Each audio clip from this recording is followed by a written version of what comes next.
മഴ പറയുന്നു, ഒരു കുഴപ്പവുമില്ലാതെ പണ്ടും ഞാൻ ഒരുപാട് പെയ്തതാ. പക്ഷേ ഇന്ന് നിങ്ങൾ എന്റെ വഴി തടഞ്ഞു. പുഴ പറയുന്നു, പണ്ടും ഞാൻ ഒരുപാട് ഒഴുകിയതാ.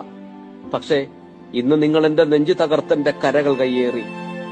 ഭൂമി പറയുന്നു, പണ്ടു ഞാൻ ഒരുപാട് വെള്ളം കുടിച്ചതാ. പക്ഷേ ഇന്ന് നിങ്ങൾ എന്റെ വായിൽ കോൺക്രീറ്റ് ഇട്ടടച്ചു. ഞാൻ വെള്ളം ശേഖരിക്കുന്ന പാടവും കുളങ്ങളും നിങ്ങൾ മണ്ണിട്ട് നികത്തി.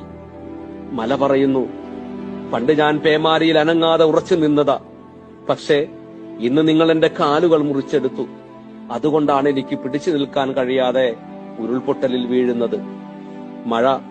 ഇപ്പോൾ മഴ ചോദിക്കുന്നു, കെട്ടിയടച്ച തോടുകളും പുഴകളും തുറന്നു വിടുമോ? ഞാൻ എന്റെ വഴിയിൽ പൊയ്ക്കോളാം. പുഴ ചോദിക്കുന്നു, എന്റെ കരകളിലെ കയ്യേറ്റങ്ങൾ ഒഴിഞ്ഞു തരുമോ? ഞാൻ എന്റെ വഴിയിൽ പൊയ്ക്കോളാം. ഭൂമിയും ചോദിക്കുന്നു, ഞാൻ വെള്ളം ശേഖരിച്ചിരുന്ന പാടവും കുളങ്ങളും തിരിച്ചു തരുമോ? മലയും ചോദിക്കുന്നു, ഇനിയെങ്കിലും എന്റെ കാല് വെട്ടുന്നത് നിർത്തുമോ? ഞാൻ ഒരു കാലിലെങ്കിലും പിടിച്ചു നിന്നോളാം.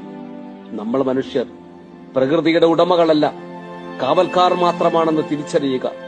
അല്ലാത്ത പക്ഷം പ്രകൃതി എന്താണെന്ന് നമ്മെ പഠിപ്പിക്കും. പഠിപ്പിക്കാത്തവർക്ക് തുടർച്ചയായി 2ാം വർഷവും ഈ ഓർമ്മപ്പെടുത്തൽ മാത്രമാണ് ഈ കാലവർഷം.